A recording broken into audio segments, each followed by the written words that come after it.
ماشاء اللہ لا حول ولا قوۃ الا باللہ العلی العظیم اعوذ باللہ من الشیطان الرجیم بسم اللہ الرحمن الرحیم الحمد للہ وکفی والصلاة والسلام علی عبادہ الذین اصطفی اما بعد فرب اشرح لی صدری ویسر لی امری واحلل عقدۃ من لسانی یفقہوا قولی وقل رب ادخلنی مدخل صدق واخرجنی مخرج صدق واجعل لی من لدنک سلطانا نصیرا بسم اللہ وباللہ وتوکلت علی اللہ علیکم السلام۔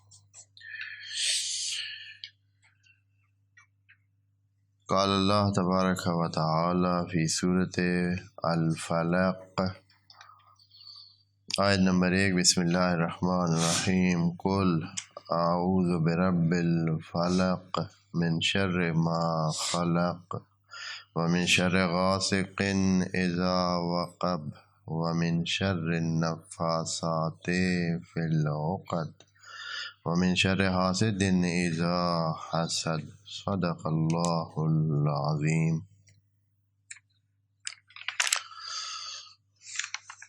سورہ الفلق مکی صورت ہے اور سورہ فیل کے بعد نازل ہوئی ہے۔ اس صورت کے پڑھنے کے کچھ فوائد ذکر کرتے ہیں اور اس کے بعد اس کا معنی جو کہ بہت اہمیت والی صورت ہے معنی کے لحاظ سے عرض کرتے ہیں۔ اس صورت کے پڑھنے سے ایک تو جو فائدہ حاصل ہونا ہے وہ یہ ہے کہ وعلیکم السلام،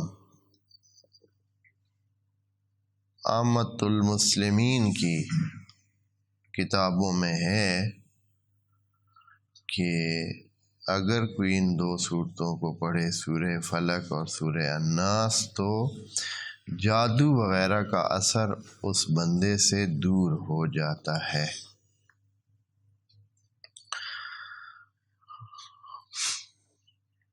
لیکن جس چیز کے بارے میں ہمیں خود نبی کریم نے بتایا یا اور ان کے بعد ائمہ نے بھی اس کی تائید کی ہے کہ یہ سورہ فلق نظر بد سے انسان کو بچاتی ہے اور محفوظ رکھتی ہے۔ بتا جب نظر بد کے بارے میں زیادہ بات ہم نہیں کریں گے کہ تاکہ ٹائم ضائع نہ ہو جائے، یہ مختصراً یہ کہتا ہوں کہ نظر بد حقیقت ہے لیکن اس لیول کی نہیں ہے جو لوگوں میں ہے۔ ہر کسی کی آنکھ میں وہ تاثیر، وہ منفی تاثیر نہیں ہوتی ہے کہ جیسے لوگوں نے ہر اٹھے بیٹھے کو کیا بنا دیا ہے، کسی کو چھینک بھی آئی ہے تو بندہ نے کہا ہے کہ اس کو نظر لگے ادھر یہاں آ کر نہ پھر کچھ لوگ جو ہے وہ سے نظر و مسئلہ ہے ہی نہیں، وعلیکم السلام، اور کچھ لوگ ہیں جو وہ دوسری طرف کہ نظر بہت سارے قوموں کو، تو یہ اختلاف ہے، ابھی اختلاف ہے۔ تو بہرحال نظر بد کا شکار کوئی ہو تو سورہ الفلق کو خود پڑھے یا اس پر پڑھی جائے اور اس کی طرف پھونکا جائے تو اس کو نظر بد سے افاقہ ہوگا۔ اگر کوئی شخص اس کو باندھ کر اپنے پاس رکھے تو بھی نظر بد سے وہ محفوظ رہے گا۔ اگر کسی مکان میں رکھیں گے تو وہ مکان محفوظ ہوگا، اگر اور کسی سلسلے میں جس پر آپ کو شک ہو یا ڈر ہو کہ نظر بد کا شکار کہیں نہ ہو جائے تو اس کے ساتھ سورہ الفلق باندھ کر رکھیں. انشاءاللہ باذن اللہ یہ تعویذ کا کام دیتی ہے. بس اس میں اتنا ہی ہے. باقی پڑھنے کا ثواب اس کا جو ہے وہ کافی ہے، جو کہ نبی کریم نے ان 2 صورتوں کو نماز میں پڑھ کر بتایا ہے کہ یہ صورتیں قرآن کا حصہ ہے. چونکہ خود اس میں بھی ابھی بات شروع کرتے ہیں تو عرض کرتے ہیں کہ یہ صورت جو ہے ابھی معنی کی طرف ہم چلے جاتے ہیں. سورہ فلق اور سورہ الناس، ان 2 کے بارے میں بعض صحابہ رسول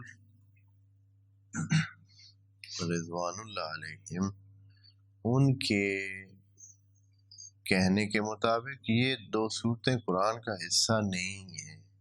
بعض صحابہ نے یہ بات کہی ہے اور تمام مسلمین نے ان کی یہ بات نوٹ کی ہے، کتابوں میں موجود ہے. عبداللہ ابن مسعود اس میں سر فہرست ہیں، جن کا نام آیا ہوا ہے کہ ان آخر تک بھی نہیں مانے تھے کہ یہ 2 صورتیں قرآن کا حصہ ہیں، بلکہ وہ قائل تھے کہ سورہ فلق اور سورہ الناس یہ تعویذ تھے جو نبی کریم کو خدا نے حسنین کی حفاظت کے لیے دیے تھے. امام حسن اور امام حسین کی حفاظت کے لیے، نظر بد سے بچانے کے، وعلیکم السلام، نظر بد سے بچانے کے لیے، نقصانات سے بچانے کے لیے، جادو ٹونے سے بچانے کے لیے خدا کریم نے رسول خدا کو 2 تعویذ دیے کہ ان کو استعمال کریں، اور حضرت وہ ان 2 صورتوں کو بطور تعویذ استعمال کرتے تھے. اس لیے ان کا نام معوذتان بھی ہے. آپ جانتے ہیں نا، معوذتان. ہاں، معوذتان یعنی 2 ایسی چیزیں جن کو تعویذ بنایا گیا ہو، جن کو تعویذ بنایا گیا ہو. اس لیے ان 2 صورتوں کا نام معوذتان بھی ہے. اور خود اعوذ کا معنی بھی آپ جانتے ہیں نا، تعویذ بھی باب تفعیل ہے. اسی عوذ یعوذ، تعویذ یعنی محفوظ کرنا، پناہ لینا. عوضہ کسی کو پناہ دی یا پناہ کسی نے لی، تو دونوں معنی اس کے ہو سکتے ہیں.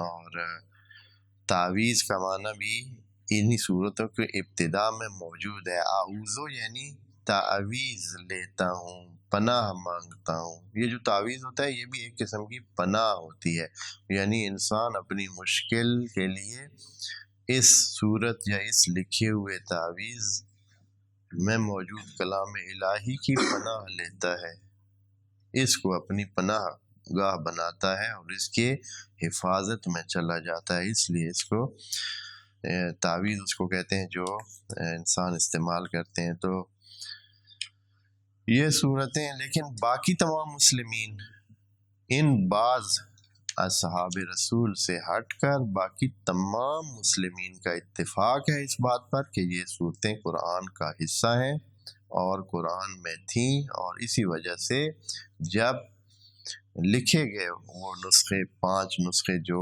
عہد عثمانی میں لکھے گئے تھے اور باقی اپنے گورنر کے مراکز میں بھیجے گئے تھے، ان میں بھی یہ ان سے لے کر آج تک تمام مسلمین ان 2 صورتوں کو قرآن کا حصہ سمجھتے ہیں. اور قرآن اس میں پھر اور بہت ساری باتیں جناب عبداللہ ابن مسعود کی بات سے کئی اور باتیں نکل آتی ہیں جن سے اختلافات پھوٹتے ہیں اور مسئلے پیدا ہوتے ہیں اور خام خواہ کی باتیں چھڑتی ہیں. اس لیے ہم اس بات میں اس کو نہیں لے آتے ہیں.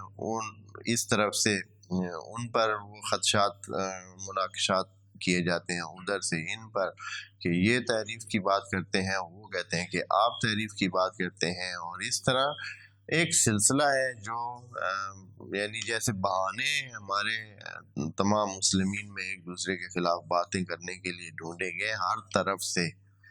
تو ایک چیز ہے جو سے بلا وجہ چل رہی ہے. اور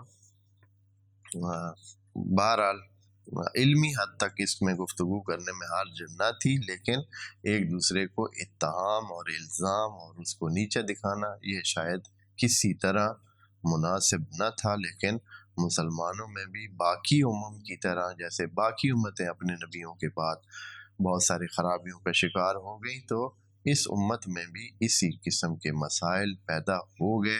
قرآن نے اس کی پہلے ہی پیش بینی کر دی تھی۔ اس میں سپارہ نمبر 3 کی پہلی آیات اسی مسئلے کو ہی بیان کر رہی ہیں کہ باقی امتوں میں بھی اختلاف پیدا ہو گیا نبیوں کے جانے کے بعد، یعنی بلکہ کہا کہ تمام رسل کے بعد، ایسے کلی بات بھی کہ تمام رسل کے بعد، ان کے جانے کے بعد ان کی امت میں کیا پڑ گیا؟ اختلاف، اور اس میں کسی ایک کو مستثنا نہیں کیا، حتیٰ اس امت کو مستثنا نہیں کیا کہ بھئی اس میں نہیں پڑے گا، اس میں بھی وہ جو فارمولہ وہاں بیان کیا ہے کلیہ، وہ اس میں یہ بھی شامل ہو جاتی ہے۔ اور عملاً ہم نے دیکھ لیا کہ ایسے ہی ہے، ایک ایک کتنے گروپوں میں، کتنے گروہوں میں بٹ گئی ہے، اور اس کے بعد پھر آگے اس کے کتنے گروہ بن گئے، ہر ایک گروہ میں آگے 20 گروہ بنے ہوئے ہیں۔ تو یہ اس طرح نہیں ہے کہ بھائی مثلاً 1 2 3، مثلاً ایک کوئی بھی گروپ ہے، نام نہیں لیتا ہوں کسی کا، ایک گروپ ہے مسلمین کا، تو اس کے اندر پھر آگے 20 گروپ ہے خود اس میں بھی، یعنی ایک عجیب سا وہ بنا ہوا ہے کہ جس کا جمع کرنا شاید اصلاً پتہ نہیں خود خدائے کریم کی جمع کرنا ہے۔ بہرحال معنی کی طرف چلتے ہیں۔ قل اعوذ، بسم اللہ الرحمن الرحیم، قل، نبی، اے نبی آپ بولے، اعوذ برب الفلق، کہ میں پناہ مانگتا ہوں رب فلک کی، رب فلک کے ہاں پناہ مانگتا ہوں۔ فلک کا مطلب ہوتا ہے چونچ نکالنا، پھوٹنا، کسی چیز کا باہر آنا، جیسے گندم زمین کو چیر کر اوپر آتی ہے، یا کوئی بھی آسمان سے یہ جو بارش آتی ہے تو آسمان کی وہ جو بادل، فوم ٹائپ بادل ہیں، ان کو چیر کر یا ان کو ایک خاص قسم کے شگاف ڈال کر نیچے آ جاتی ہے، یا ہر چیز جو بھی پیدا ہوتی ہے تو اسی طرح دنیا میں آتی ہے تو ایک خاص قسم کا عمل ہوتا ہے، یعنی یہ ہے کہ وہ پہلے والی کیفیت کو توڑ کر اگلی کیفیت میں آ جانا، پہلے والی حالت کو توڑ کر اگلی کیفیت میں آ جانے کو فلک کہتے ہیں۔ تو اگر اس کو دیکھا جائے تو برب الفلق یعنی برب الخلق، ہاں، خالق یعنی جو خلق کیا، اس نے جو کچھ بھی خلق کیا ہے، جس کا وہ رب ہے، اس کی پناہ مانگتا ہوں۔ یعنی اگر کوئی بھی جہان میں خطرہ ہے تو پناہ مانگتا ہوں اس کا جو اس کا رب ہے۔ جہان میں کوئی کائنات میں چیز ہے جو مجھے مشکل میں ڈال سکتی ہے، کسی بھی مشکل میں، تو میں اسی رب کی پناہ مانگتا ہوں جس نے اس کو پیدا کیا ہے، ہاں، برب الفلق، پیدا کرنے والے رب کی پناہ مانگتا ہوں۔ کس سے؟ من شر ما خلق، جو اس نے خلق کیا اس کے شر سے، جو اس نے خلق کیا اس کے شر سے۔ اب یہاں جس وجہ سے کہہ رہا تھا کہ یہاں بہت ساری بات کرنی ممکن پڑ جائے، شر کے بارے میں ہمارا کیا آئیڈیا ہے؟ آیا شر ہے جہان میں یا شر نہیں ہے؟ ادھر سے خدا کی ذات کو دیکھتے ہیں، خیر مطلق ہے، تو شر کے خلق کرنے کا تو کیا مطلب بنتا ہے؟ آیا شر موجود ہے جہان میں یا شر نہیں ہے؟ کچھ لوگ قائل ہو گئے ہیں کہ شر ہے ہی نہیں، شر نہیں ہے، خیر ہے، بس ہمیں لگتا ہے یہ ہمارے اپنے کیا دھرا ہے، شر وہ ہے جو ہمارا اپنا کیا دھرا ہے، شر نہیں ہے۔ بہت سارے قول ہیں اور پھنس کے رہ گئے ہیں، حتیٰ کلامی، اس میں کلامی باتیں ہیں، تفسیری باتیں ہیں، فلسفے میں اس کا فلسفے میں آ کر حتیٰ پھنس گئے ہیں کہ بھائی اس کو کیا جواب دیا جائے؟ آیا جہان میں شر ہے نہیں ہے؟ کیوں پھر شر اگر ہے تو شر خدا نے خلق ہی کیوں کیا؟ شر یعنی خرابی، فساد، نقصان. تو اس کی تھوڑی توجہ کریں گے. بہت مین بحث ہے اصلا، بہت بڑا سوال ہے علم کلام میں، جس کا جواب دیتے دیتے کلامی پھنس جاتے ہیں، اور نہیں جم کے اگر کہیں تو اس طرح سیٹسفیکٹری، یا جسے کہتے ہیں کہ انسان کو مطمئن کرنے والا جواب شاید ایسا نہ مل سکے صاحبان ابتداء کو. لیکن میں ایک تھوڑی تفصیل عرض کرتا ہوں، ہو سکتا ہے کچھ افاقہ ہو جائے، اور وہ جو دلوں میں پیاس ہے یا ذہنوں میں عقلوں میں پیاس ہوتی ہے کسی سوال کے جواب کی، تو ممکن ہے کسی حد تک اس کو رفع کیا جا سکے. آپ تصور کریں پہلے اس کائنات کو بغیر انسان کے. اب مثلا شر کی پہلے بتا دوں، شر کیا کون سی مثالیں دی جاتی ہیں شر کی. شر کی مثالیں دی جاتی ہیں مثلا یہ ہے کہ زلزلے آتے ہیں، سیلاب آتے ہیں، کوئی اور نقصانات ہوتے ہیں، بیمار ہوتے ہیں بندوں کے نقصانات ہوتے ہیں، جنگیں ہوتی ہیں، لڑائیاں ہوتی ہیں. باقی یہ حیوانات ہیں جو انسانوں کو نقصان پہنچاتے ہیں، سانپ ہیں، کیڑے ہیں، پتہ نہیں دوسرے جنگلی جانور ہیں، اور بندوں کے کئی دوسرے نقصانات ہو جائے، کوئی گر جاتا ہے، کوئی کیا ہو جاتا ہے، پتہ نہیں کیا کیا. یہ سارے یہ شر کی مثالیں دی جاتی ہیں. تو آپ ایک لمحے کے لیے یہ فکر کریں کہ ذرا ذہن میں تصویر لیں کہ یہ کائنات ہو اور انسان اس میں نہ ہو. جب یہ صورتحال دیکھیں تو پھر تو شر نظر ہی کہیں نہیں آئے گا. خدا کی یہ کائنات بالکل سالم ٹھیک طریقے سے اپنے آرام سے اپنے اس کل فی فلک یسبحون کے مطابق چل رہی ہوگی. کوئی اس میں اگر کوئی سیلاب آتا بھی ہے تو پھر کیا ہے، کوئی مسئلہ ہی نہیں. انسان تو ہے نہیں، کسی کا مکان تو گر نہیں رہا ہے، کوئی پل تو ٹوٹ نہیں رہی ہے، کوئی خرابی تو ہو نہیں رہی ہے.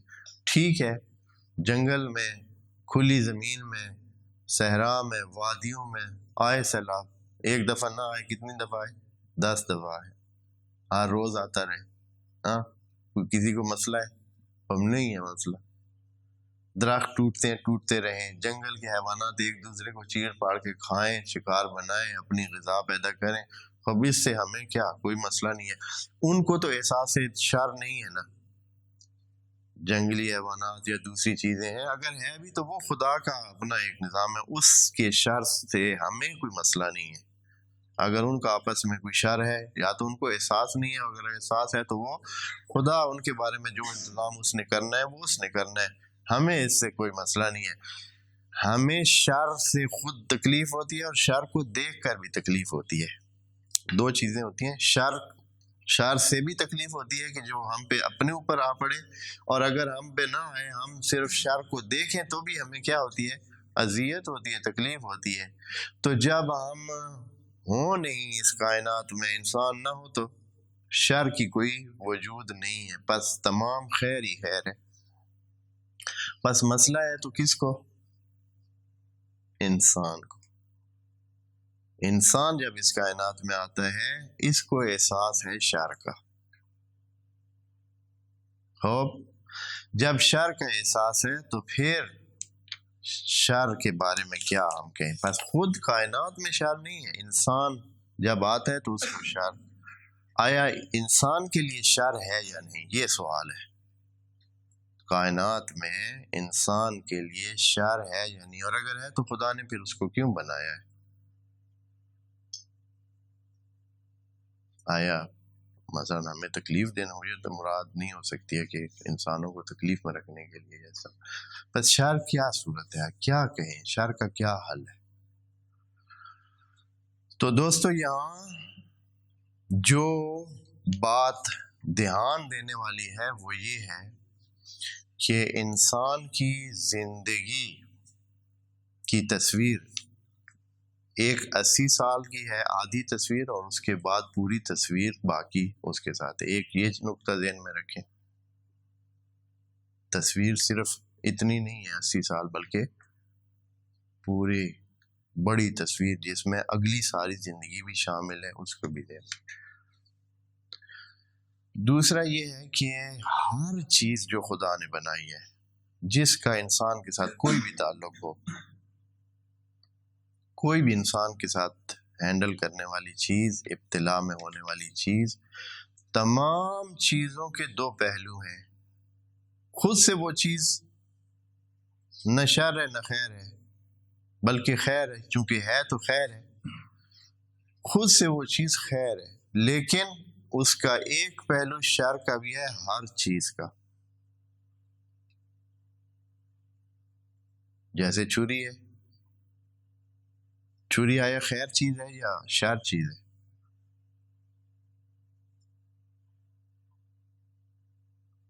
آپ اپنا ہاتھ سمجھ لیں، چلیں ہاتھ کو لے لیں، اپنا ہاتھ آپ کا خیر کا باعث ہے یا شر کا؟ جی، دونوں پہلو اس میں موجود ہیں، چھری میں بھی دونوں پہلو موجود ہیں۔ کھانا آپ کا شر ہے یا خیر ہے؟ اگر بھرے پیٹ پہ کھائیں تو پھر آپ کی بھوک مٹائے تو خیر، آپ کو طاقت دے تو خیر، نقصان پہنچائے تو شر۔ آپ کی پڑھائی، آپ کے ماں باپ، آپ کے ساتھ والے، اگر آپ کو پھر اس میں دونوں تصویروں کو دیکھیں، اگر کسی کا مد نظر یہی دنیا ہو، صرف یہ 80-90 سالہ زندگی ہو، تو اس میں بھی یہی دونوں پہلو موجود ہیں۔ ہر چیز میں خیر اور شر ہے۔ حتیٰ علم حاصل کرنے میں، علم بہت، ہم تو اس کو یک طرفہ طور دیکھتے ہیں کہ علم مفید چیز ہے۔ آیا سب کے لیے علم مفید ہے؟ ساری معلومات مفید ہے؟ نہیں ہے مفید۔ خیر اور شر کا پہلو حتیٰ اس میں موجود ہے۔ اگر ایک بندے کو معلومات ہو گئی ہیں کسی ظالم کے بارے میں کہ اس نے یہ ظلم کیا ہے، اب وہ ظالم کیا چاہے گا؟ اس کے علم کی وجہ سے اس کو کیا پہنچائے گا وہ؟ کیونکہ یہ جانتا ہے اس کو کیا کرے گا، وہ کوشش کرے گا کہ اس کو ختم کرے، تاکہ جو اس کو معلوم ہوا ہے یہ کسی کو بتائے نہیں۔ اس لیے یہ جو ابھی جتنے بعض اوقات کوئی لوگ ہیں، یہ اخبارات میں ہر روز بھی آتا ہے کہ کتنے لوگ ہیں وہ کسی کو اس وجہ سے مار دیتے ہیں کہ انہوں نے اس پہ ظلم کیا ہوتا ہے۔ اب اگر وہ اس کو مارتے نہیں ہیں تو وہ کیا کرے گا؟ اپنے ظلم کا اظہار کرے گا، اس لیے اس کو ادھر ہی مار دیتے ہیں۔ بس یہ علم بھی کیا ہو جاتا ہے، کبھی کبھی شر بن جاتا ہے۔ کوئی عمل، کوئی چیز جہان میں خیر محض نہیں ہے۔ قرآن کے بارے میں خود قرآن کا کہنا ہے کہ وَنُنَزِّلُ مِنَ الْقُرْآنِ مَا هُوَ شِفَاءٌ وَرَحْمَةٌ وَمَا يَزِيدُ الظَّالِمِينَ إِلَّا، یہی قرآن ان کو کیا پہنچائے گا؟ خسارہ دے گا۔ یہی قرآن متقیوں کے لیے کیا بنے گا؟ رہنمائی کا باعث بنے گا۔ خوب، ہمارے ماں باپ آیا ہمارے لیے خیر ہیں یا شر ہے؟ ہاں، اس بندے کے لیے خیر ہے جو ان کی خدمت کرتا ہے، جو ان سے برا سلوک کرتا ہے، اس کے تو جہنم جانے کا باعث ہے۔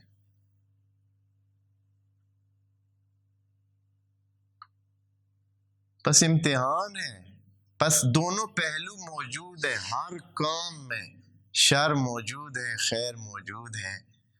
انسان جو کہ صرف اس چھوٹی زندگی کا قائل ہو، مثلا وہ جو فرض کریں کہ آخرت کا قائل نہ ہو، تو بھی وہ کہے کہ اے اللہ مجھے اس زندگی میں اس کے شر سے محفوظ فرما۔ جو اس زندگی میں دینے والے شر، دینے والے، مشکل میں ڈالنے والی چیزیں، انسان کو نقصان پہنچانے والی چیزیں ہیں، مثلا بیماری سے انسان پناہ مانگتا ہے، اللہ مجھے بیماری سے نجات دے، یہ شر سے نجات مانگنا ہے، پناہ مانگنا ہے۔ لا علمی سے، جہالت سے پناہ دے دے، یا اور کتنی، ہر چیز، بھوک سے، کم رزقی سے، تنگ دستی سے نجات دے دے۔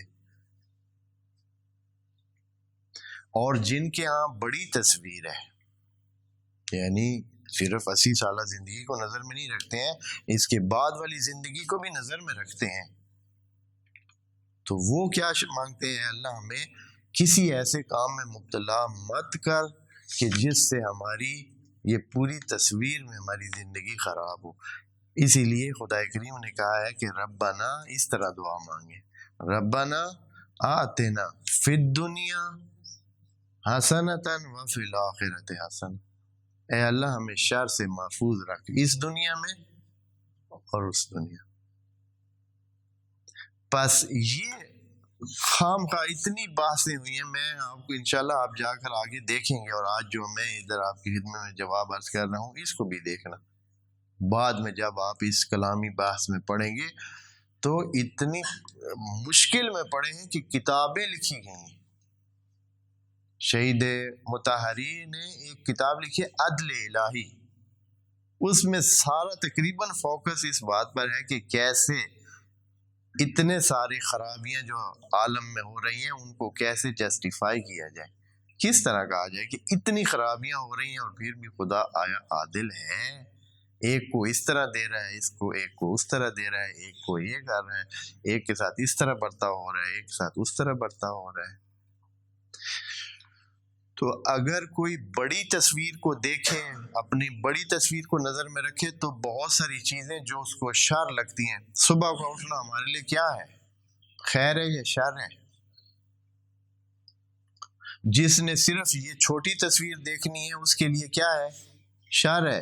جس نے بڑی تصویر دیکھی ہے، اپنی زندگی کی ایک لمبی تصویر دیکھتا ہے، پوری تصویر دیکھتا ہے، اس کے لیے خیر ہے، وہ اس کو خیر سمجھتا ہے۔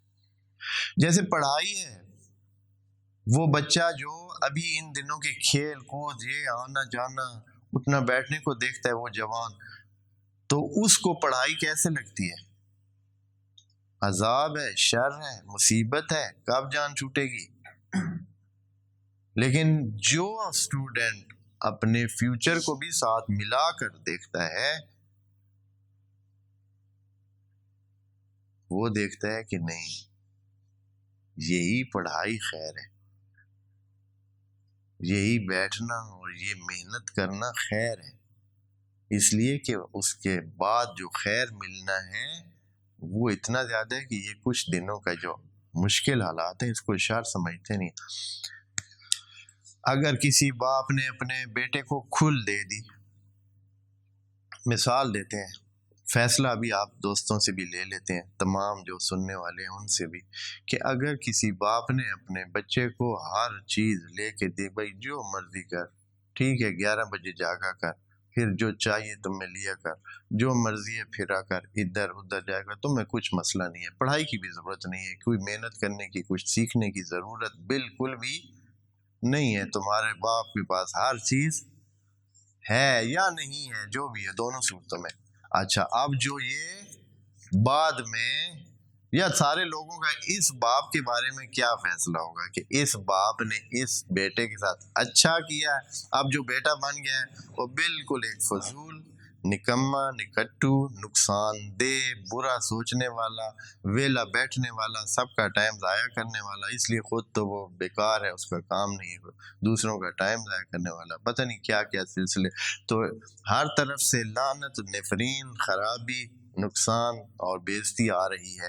تو اب سارے لوگ اس باپ کے بارے میں کیا سوچیں گے؟ اس نے بڑا اچھا کیا تھا جو اس کو اس شر سے بچایا تھا، پڑھائی کے شر سے، سیکھنے کے شر سے بچایا تھا، یا کہیں گے کہ بڑا ہی کوئی ماڑا باپ نے اس کی تربیت کی ہے۔ ہاں، لانتے اس پر بھی پڑیں گی اور اس کے باپ کو بھی برا بلا لوگ کہیں گے کہ جس نے اس قسم کا بچہ معاشرے میں بڑا کیا ہے۔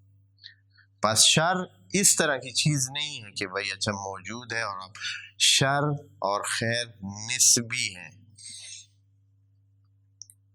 ہاں، ریلیٹو ایگزسٹنس یعنی نسبی وجود رکھتے ہیں.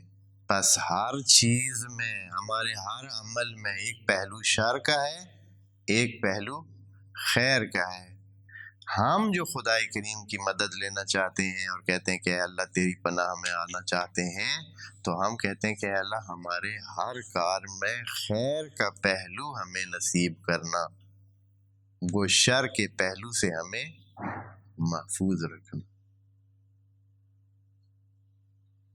ہر کام میں اب کوئی بات میرے خیال میں رہ نہیں گئی ہے. اچھی سے اچھی بات بھی جو ہے نا وہ جو آپ کرتے ہیں، جیسے کہ صدقہ دیتے ہیں، صدقہ دیتے ہیں آپ 10 روپے 20 روپے یا جتنے بھی دیتے ہیں، اگر آپ نے اس کو للہ دیا، قربتاً اللہ دیا، بغیر کسی کے دیکھے والے دے دیا، تو یہ آپ کے لیے ہو جائے گا خیر. اگر آپ نے دکھاوے کی بنیاد پر دیا، دینا تو 5-10 تھا، دیکھا کہ ادھر 2-4 دوست بھی کھڑے ہیں، بٹوا نکالا، ایسے کیا 100 والا نوٹ نکالا، ہاں بھائی موجہ کر ہیں جی، تاکہ جو دوست بھی ساتھ کھڑے ہیں وہ بھی کچھ پتہ چلے بھائی یہ تو بھائی بڑا ہیں جی دست باز اور کھلے دل والا بندہ ہے. اب اس نے کیا کیا ہے؟ اس کا شر یہ ہے کہ اس کا 100 روپیہ ضائع ہوا ہے. اس صدقے میں شر کا پہلو کیا ہے؟ اب یہ شر ہے نا کہ 100 روپے انسان کا، اگر تو اس کا اجر ملے پھر تو ہے خیر، اور اگر اس طرح دکھاوے کا کام کرے تو خدا کریم اجر دے گا، اور مسلم میں نہیں دے گا تو پھر اس کا 100 روپے تو ضائع ہوا نا. اور ایک درجہ خدا کے سامنے بھی یہ بندہ نیچے آ گیا، اور یقیناً جو دکھاوے کا کام کرتا ہے کہ اس کی حیثیت خدا کے سامنے کیا ہو جاتی ہے؟ گر جاتی ہے، وہ پہلے والی تو نہیں رہتی. بس دوستو یہ جو شر ہے، خدا کی خلقت میں کوئی شر نہیں ہے. ہمارے نیت اور ہمارے عمل سے اس کا شر کا تعین ہوگا کہ کون سی چیز شر ہے، کون سی چیز خیر ہے. اب آپ کہیں ممکن ہے کہ یہ جو بیماریاں آتی ہیں، خوب اگر ایک بندے کو پتا ہو کہ میری اس بیماری کے بدلے میں خدا کریم مجھے بہت سارے، جب وہ بڑی تصویر دیکھے تو آخرت کی تصویر بھی سامنے ہو، اس میں اس کو اجر ملے گا.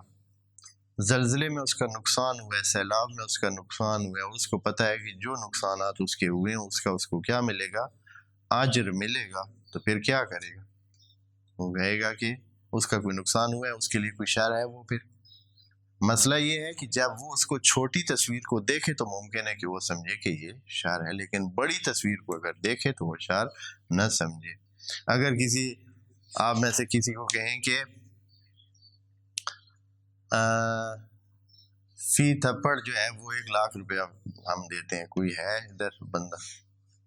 اب آپ کو یقین بھی ہو کہ ابھی اس کے ہاتھ میں 1 لاکھ روپیہ ہے اور دے دے گا. یہ فی تھپڑ کتنے جتنے آپ تو ہاں جی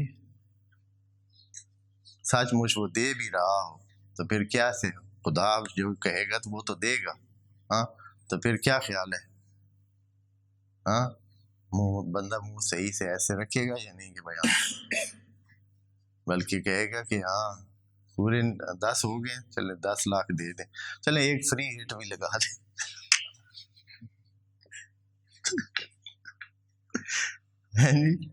ہو سکتا ہے بھائی اتنا بڑا اجر مل رہا ہو تو کون نہیں ہے جو، تو یہ کیوں اس کو شر سمجھ دے گا؟ وہ ٹوٹل اس کو خیر سمجھے گا. جیسے کہ جو لوگ والدین کی سختیوں کی وجہ سے پڑھ جاتے ہیں اور پھر بعد میں اچھے مقامات پہ پہنچ جاتے ہیں، یا کچھ سیکھ جاتے ہیں اور اچھے مقامات پہ پہنچ جاتے ہیں، یا اچھی تربیت حاصل کر کے اچھے لوگوں میں شمار ہونا شروع ہو جاتے ہیں، تہذیب یافتہ لوگوں میں ان کا شمار ہونا جاتا ہے، وہ بعد میں کیا کرتے ہیں؟ ان والدین کا جنہوں نے ان کو سختیوں میں رکھا تھا ان کے بارے میں کیسے کرتے ہیں؟ رب ارحمہما کما ربیانی ان کے لیے ہر وقت ان کے منہ سے دعائیں نکلتی ہیں کہ شکر خدا ایسے والدین دیے تھے جنہوں نے ہمیں بہت آزاد نہیں چھوڑا، ہماری اس انداز میں تربیت کی ہے کہ آج ہم بہت اچھی حالت میں ہیں۔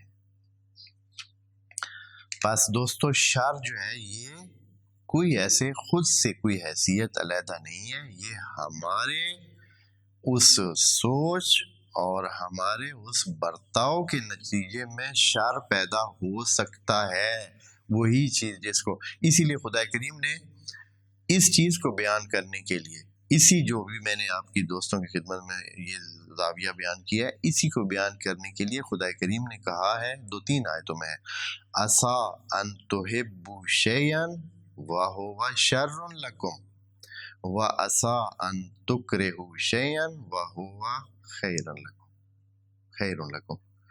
کتنی چیزیں ہیں کہ جن کو آپ پسند کرتے ہیں لیکن وہ آپ کے لیے شر ہے، اور کتنی چیزیں جن سے آپ بھاگتے ہیں، نفرت کرتے ہیں، حالانکہ وہ آپ کے لیے کیا ہے؟ خیر کا پہلو رکھتی ہیں، وہ خیر ہے۔ بس کوئی چیز خود سے شر یا خیر نہیں، آپ اس کو خیر یا شر میں تبدیل کر سکتے۔ خدا کی طرف سے خیر کے لیے آئی ہے۔ چھری کی ایجاد پہلے کس کے لیے ہوئی ہے؟ آیا چھری لوگوں کو کاٹنے کے لیے ہوئی ہے؟ نہیں، چھری تو اپنے استعمال کے لیے، اپنی زندگی کو بہتر آسان بنانے کے لیے اور چیزوں کو کاٹنے کے لیے ایجاد ہوئی ہے۔ بعد میں انہوں نے جو شیاطین ہوتے ہیں، جو شیطانی نیت رکھتے ہیں، جو ظالمانی نیت رکھتے ہیں، وہ اس کو برے انداز میں استعمال کرتے ہیں، لیکن اس کا اکثریت استعمال کس میں ہے؟ وہ اکثریت استعمال چھری کا اچھے کاموں میں، بھلائی کے کاموں میں۔ اتنے انسان جو ابھی کھانے کھا رہے ہیں تو اس میں چھری بھی حصہ دار ہے، ہاں جی، کروڑوں انسان کھانا کھا رہے ہیں تو روزانہ چھری جو ہے وہ بھی کیا ہو رہی ہے جی، اس کے خیر کا یہاں استفادہ سامنے آ رہا ہے۔ بس یہ چیز سمجھ آ گئی انشاءاللہ۔ شر کوئی ایسے نہیں ہے کہ کوئی چیز خود سے شر ہے، اگر عارضی طور پر شر نظر آتی بھی ہیں کوئی چیزیں تو وہ انسان ان کو خیر میں ابھی بدل سکتا ہے، یا اگر ابھی نہیں تو خدا کریم اس کے لیے اس تصویر کے اگلے حصے میں کیا کرے گا؟ اس کو خیر میں دکھائے گا۔ تو یہ ایسے ہی ہے جیسے کوئی کہیں بلڈوزر لگا ہو اور لوگوں کے مکان خراب ہو رہے ہوں، تصویر کا چھوٹا سا حصہ آپ کو نظر آئے جس میں لوگوں کے مکان کیا ہو رہے ہوں، بلڈوزر کے ذریعے خراب ہو رہے ہیں، تو آپ بڑے ہی پریشان ہوں گے کہ یار دیکھیں بلڈوزر سارے لوگوں کے مکانات کیا کر رہا ہے؟ گرا رہا ہے۔ اگر اس کو پوری تصویر دکھائیں کہ ساتھ ہی دوسری جگہ ساتھ ہی بہت نئے اور جدید طرز کے مکان بن رہے ہیں، تو پھر آدمی کیسے خیال کرے گا کہ پھر اس میں کوئی حرج ہے جو وہ پہلے کام کر رہے ہیں؟ کوئی حرج۔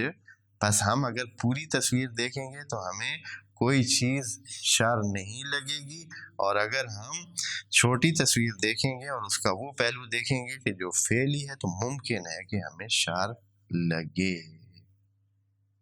انشاءاللہ کہ شر کے حوالے سے مناسب آپ کا ذہن جو ہے وہ بن گیا ہوگا۔ قل اعوذ برب الفلق۔ اب البتہ یہاں یاد کر دوں کہ جو فلسفیوں کے جواب ہیں شر کے بارے میں، جو کلامیوں کے جواب ہیں شر کے بارے میں، بہت باتیں ہیں، یعنی یقینا آپ آگے جائیں گے دیکھیں گے بہت باتیں ہیں اور بہت مشکل میں ہیں، اور اس طرح کے جیسے کہ بھائی بڑی ایسے انسیٹسفیکٹری جواب ان کی طرف سے آئے ہوئے ہیں کہ آدمی حیران رہ جاتا ہے کہ بھائی یہ کیا ہے، کس طرح اس طرح دل مطمئن نہیں ہوتا ہے، بالکل بھی نہیں ہوتا ہے بعض جوابوں۔ کچھ جواب ہیں جہاں عقل آ کر رک جاتی ہے، لیکن جیسے کہ وہ ابن سینا، ارسطو اور ان کا جواب ہے، ملا صدرہ اور دوسرے بہت سارے فلسفیوں کے جواب ہیں۔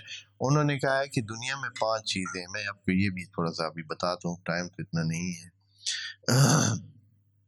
کہ جو چیزیں موجود ہیں یا خیر محض ہیں یا شر محض ہیں، یا یہ ہے کہ برابر ہیں، خیر اور شر دونوں کا برابر ہے، یا کسی میں شر زیادہ ہے اور خیر کم ہے، اور کسی میں خیر کم ہے اور شر زیادہ ہے۔ 5 چیزیں بنتی ہیں نا، ٹھیک ہے۔ تو خدا کریم نے جو خیر محض ہو وہ بھی خلق کیا ہے، جیسے کہ مثلا ملائکہ یا آسمان یا زمین یا وہ جو خیر محض ہیں، بہت ساری چیزیں ہیں جو خیر محض ہیں، جنت ہے، دوسری چیزیں، تو وہ بھی خالقی ہیں، تو ہو گیا۔ وہ چیزیں جو شر محض ہیں وہ خدا نے خلق کی ہی نہیں ہے کہ صرف شر ہی ہو، خیر اس میں کچھ خیر کا پہلو بالکل بھی نہ ہو۔ جو باقی رہ جاتی ہیں، جس کی خیر زیادہ ہو اور شر کم ہو، خیر زیادہ ہو اور شر کم ہو، یہ چیزیں خدا نے خلق کی ہیں۔ جن کی شر زیادہ ہو اور خیر کم ہو، ایسی چیزیں بھی موجود نہیں ہے کہ مثلا چھری ہے، مثلا ان میں سے ایک چھری فرض کریں لے لیں، فرض کریں کہ بندوق لے لیں، ہاں جی، یا یہ اپنے دفاع کے لیے جب استعمال ہوتی ہے تو اکثریت ممالک کی دفاع کے لیے رکھتے ہیں اسلحہ، بہت کم ممالک ہیں جو کیا کرتے ہیں، دوسروں پہ چڑھائی کے لیے استعمال کرتے ہیں، تو اس میں خیر زیادہ ہے اور شر کم ہے۔ تو جو آخری چیز ہے کہ جس میں خیر ہاں جی شر کم ہو اور خیر زیادہ ہو، تو اس کو کیوں خلق کیا ہے خدا نے؟ وہ تو خلق نہیں ہوئی جس میں شر کم زیادہ ہے اور خیر کم ہے، وہ تو نہیں ہوئی خلق، ایسی کوئی چیز نہیں ہے۔ پس یہ جو جس میں شر تھوڑا ہے خیر بھی ہے، تو اس کے لیے یہ ہے کہ جب کسی چیز کی تھوڑا نقصان ہوتا ہے اور زیادہ اس میں بھلائی ہوتی ہے تو اس کو انجام دینے میں انسان کا حکمت اور عقل کہتا ہے کہ اس کو انجام دینا چاہیے، اس لیے کہ اس کی تھوڑی شر کی وجہ سے بہت ساری خیر کو روکنا نہیں چاہیے۔ مثلا آپ کے پاس اگر کوئی بندہ ہے 10 گھنٹے آپ کو آسانیاں دیتا ہے اور 1 گھنٹہ کیا دیتا ہے، تکلیف دیتا ہے، اب اس کا کیا ہے، اب وہ 9 گھنٹے 10 گھنٹے کی آسانی کو آپ اس لیے چھوڑ سکتے ہیں کہ بھائی یہ 1 گھنٹہ جو ہے نقصان دیتا، اب نہیں، یقیناً نہیں آپ کریں گے بلکہ کہیں گے کہ یہ ہونی چاہیے۔ تو خدا کریم نے بھی اگر اس طرح، یہ فلسفیوں کا جواب ہے، اور جو مساوی ہیں وہ تو دونوں مساوی ہیں، اس لیے ان کے خلق کرنے میں بھی حرج نہیں ہے، جب تھوڑے اس والی آدمی خلق کر سکتا ہے تو اس کے لیے بھی۔ تو یہ جواب دیا ہے انہوں نے۔ بہرحال یہ اس سے میں نے کہا نا کہ پتہ نہیں بعض لوگوں کو ممکن ہے کہ یہ ٹھیک لگیں اس قسم کی چیزیں۔ خوب قل اعوذ برب الفلق، پناہ مانگتا ہوں رب فلک کی رحمت میں اس کے پاس، من شر ما خلق، اس سے جو اس نے خلق کیا ہے، یعنی یہاں یہ کہنے کہ اس کے شر کے پہلو سے جو چیز اس نے خلق کی ہے، پس اس میں ہو سکتا ہے انسانوں کے لیے کیا ہو، شر کا پہلو موجود ہو، تو خدا کی پناہ مانگتے ہیں۔ اور کیا، وَمِن شَرِّ غَاسِقٍ إِذَا وَقَبَ، اور رات کے شر سے جب وہ واقع ہو جاتی ہے، داخل ہو جاتی ہے۔ یہ رات کا ذکر اس لیے کیا ہے کہ یہ بہت سارے شر کے کام جو ہوتے ہیں وہ کب ہوتے ہیں، چوری، ڈاکہ، مثلا یہ جو بچھو نکل آتے ہیں، سانپ نکل آتے ہیں، پتہ نہیں حیوانات رات کو چل پڑتے ہیں لوگوں کو چیرنے پاڑنے کے لیے یا نقصان پہنچانے کے لیے، یا اور کیا کیا سلسلے ہوتے ہیں جی۔ تو یہ کہتے ہیں کہ وَمِن شَرِّ غَاسِقٍ، رات کے شر سے، اذا وقب، جب وہ آ پڑے۔ اور کیا، وَمِن شَرِّ النَّفَّاثَاتِ فِی الْعُقَدِ، اور نفاسات فی العقد کے شر سے۔ نفاسات کہتے ہیں وہ پھونکنے والی عورتیں جو یہ تعویذ دھاگے کا کام کرتی ہیں اور اس میں ہر ایک چیز پر کچھ پڑھ کر پھر اس کو کیا لگاتی ہیں، گرہ لگاتی ہیں۔ عقد کہتے ہیں گرہ کو، گرہ میں پھونک کر پھر اس کو کیا کرتی ہیں، ایک گڑ لگاتی ہیں، اس کو بند کرتی ہیں اور پھر ایسے بڑھتی ہیں۔ تو ان کے شر سے جو ہے یہ کہا گیا ہے کہ نفاسہ سے کی جمع، نفاسہ میں تا جو ہے تائے تاکید لگا، تائے مبالغہ لگا ہوا ہے، اس لیے یہ مؤنث مذکر دونوں کے لیے ہے۔ بعض نحویوں نے یوں اس کی توجیہ کیا، یہ صرف عورتوں کی بات نہیں ہے، نفاسات صرف عورتوں کو یا عورت جادوگر جو ہوتی ہیں جو اس طرح کرتی ہیں ان کی بات نہیں ہو رہی، بلکہ تمام جو بھی جادو کرتا ہے اور اس قسم کے عمل، سحر کے عمل سے گزارتا ہے اور اس طرح کے کر کے دوسروں کو نقصان پہنچاتا ہے۔ تو ابھی سحر کے بارے میں بھی ہم نے بات کرنی تھی، لیکن آج ٹائم ختم ہونا جا رہا ہے، اس لیے اس کو چھوڑتے ہیں۔ وَمِن شَرِّ حَاسِدٍ إِذَا حَسَدَ، اور حاسد کے شر سے، ابھی اس میں بھی بہت ساری بات تھی۔ حاسد، جب حاسد کے شر سے جب وہ حسد کرتا ہے۔ دوستو حسد جو ہے وہ انسانی زندگی میں یا فطرت میں ہے۔ حسد پیدا ہوتا ہے۔ خدا کریم نے بھی اشارہ اس کی طرف دوسری آیات میں فرمایا کہ وَخُلِقَ الْإِنسَانُ هَلُوعًا، خلقہ یعنی اس کی فطرت میں ہم نے ڈالا، اس لیے خلقہ، خدا کریم نے کہا کہ خلق الانسان ہلوعا، اس کو ہم نے ہلو بنایا۔ اذا مسہ شر من جزوعا، جب اس پر کوئی مصیبت آتی ہے تو رولے ڈالتا ہے، ہاں لوئے لٹے گئے ہیں، پٹے گئے ہیں۔ اور جب جو ہے اس پر کوئی خیر اس کو ملتی ہے، اچھائی اس کے نصیب میں آ جائے تو پھر بالکل ایسے اپنے پاس جوڑ کے رکھتا ہے، کسی کو نیڑے نہیں ہونے دیتا، ہیں جی، سنبھال کے چھپا کے علیحدہ کہیں جا کر جو ہے اس کو وہ کرتا ہے۔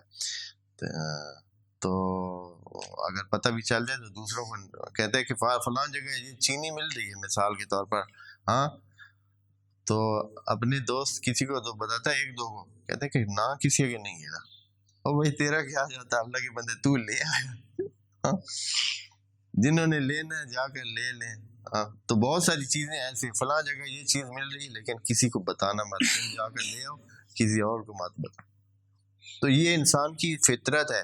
تو یہ جو حسد ہے نا، یہ بھی انسان کے اندر ہے، ہر انسان کے اندر ہے۔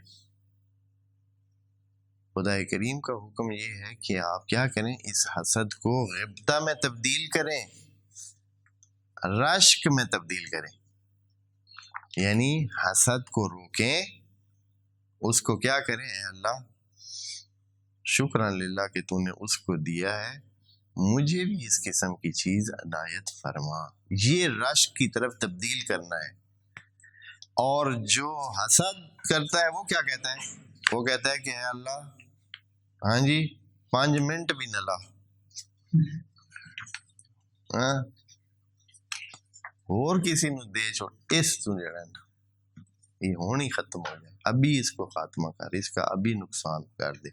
ہاں، تو حاسد اس طرح سوچتا ہے، لیکن جو مومن ہوتا ہے وہ اس اندر سے جو اس کی طرف، اس چیز کی طرف رغبت یہ رکھتا ہے، اس کو رشک کی طرف لے جاتا ہے۔ اس کا نام ہوتا ہے غبطہ کی طرف لے جاتا ہے، حسد کو تبدیل کر دیتا ہے کس میں، غبطہ میں۔ غبطہ کا مطلب ہوتا ہے کہ اس کے ہونے پر اس کو اعتراض نہیں ہے، لیکن اے اللہ مجھے بھی یہ چیز عنایت فرما۔ اس لیے قرآن نے بڑے دھیان سے یہ لفظ اور جملہ رکھا ہے، وَمِن شَرِّ حَاسِدٍ اِذَا حَسَدَ، جب وہ اپنے حسد کو برتنا بھی شروع کر دے، حسد کو برتنا بھی شروع کرے تو تب خدا نے کہا کہ اس کے شر سے محفوظ رکھے۔ ویسے تو ہر حاسد صفت ہے، اس میں فاعل کا جملہ استعمال کیا ہے، اس میں فاعل کا لفظ استعمال کیا ہے۔ اس میں فاعل کا مطلب ہوتا ہے کہ یہ انسان کے اندر کیا ہے، یہ چیز داخل ہے، یہ اس کی فطرت کا حصہ ہے۔ اذا حسد کہا کہ جب یہ حاسد، جو کہ اس کے اندر یہ چیز ہمیشہ، ہر انسان کو یہ چیز ہوتی ہے، عالم کو ہوتی ہے، جاہل کو ہوتی ہے، عبادت گزار کو ہوتی ہے، دوسرے کو ہوتا ہے۔ اگر ایک عبادت گزار ہے نا، وہ مطلب روزے بھی رکھتا ہے، عبادت کرتا ہے، بہت عبادت کرتا ہے، اب اتفاقاً کوئی ایسا اور بندہ آ گیا، ایک تیسرا بندہ بتایا کہ یہ بندہ بھی نماز شب بھی پڑھتا ہے، یہ بندہ روزے بھی رکھتا ہے، یہ بندہ یہ بھی کرتا ہے، وہ عبادت گزار اس کے اندر تھوڑی سی تکلیف ہونا شروع ہو جائے گی خود بخود، اچھا یہ بھی اتنے کام کرتا ہے بھائی، یعنی یہ پھر ہم تو پیچھے رہ گئے نا۔ تو یہ چیز پیدا ہونا اس میں یہ نیچرل ہے، یہ طبیعی ہے، لیکن اس کو اگر وہ یہ کرے کہ پھر شروع ہو جائے، اچھا یہ بھی پڑھتا ہے، اچھا بتائیں بھائی نماز شب میں کیا کیا پڑھا جاتا ہے، تم کیسے پڑھتے ہو، پھر وہ اس کو پڑھے تو کہا قرات تو تیری ٹھیک نہیں ہے جی، بسم اللہ تو ٹھیک پڑھ نہیں سکتا ہے، پھر نماز شب پڑھتا رہتا ہے یعنی وہ اپنے حسد اور اپنی بڑاس نکالنا شروع کر دیتا ہے. ہاں جی. یا روزے کے بارے میں مثلا اس کے روزے کو خدشدار کرنا، اس کے جو بھی اس کی اچھی باتیں ہیں ان کو کیا کرتا ہے انسان، توڑنے کی کوشش کرتا ہے. یہ حسد کی علامت ہے، یہ اذا حسد ہے. لیکن اگر ایک بندہ کچھ بھی نہیں کرتا ہے، اندر چیز تو پیدا ہوتی ہے لیکن اس کے بارے میں کوئی ری ایکشن نہیں کرتا ہے، بلکہ اپنے آپ کو سمجھاتا ہے کہ اگر اس کو خدا نے اس کے نصیب میں یہ چیز رکھی ہے تو اللہ اس کے نصیب کرے اور تم اپنی مانگو. یہ رشک کی طرف تبدیل کرنا ہے. ایک حدیث کا اشارہ کرتے ہیں اور پھر چلتے ہیں. یہی حدیث ہے کس میں، جس میں فرمایا گیا ہے کہ ان المؤمن یغبط ولا یحسد، جو مومن ہوتا ہے وہ غبطہ کرتا ہے، حسد نہیں کرتا. والمنافق یحسد ولا یبغض، اور جو منافق ہوتا ہے وہ حسد کرتا ہے، غبطہ نہیں کرتا ہے. وہ کہتا ہے کہ اللہ مجھے دے یا نہ دے، اس سے لے. ہیں جی، اس کی نظر یہ ہوتی ہے کہ مجھے دے یا نہ دے کوئی مسئلہ نہیں، لیکن اس کے پاس نہ ہو. تو یہ جو ہے اس وقت کے لیے خدا کریم نے کہا ہے کہ وَمِن شَرِّ حَاسِدٍ، کہ اللہ ہمیں اس قسم کی کیفیت سے بھی اپنی پناہ میں رکھنا. خدا کریم ہمیں اپنی پناہ میں رکھے. والسلام علیکم ورحمۃ اللہ وبرکاتہ.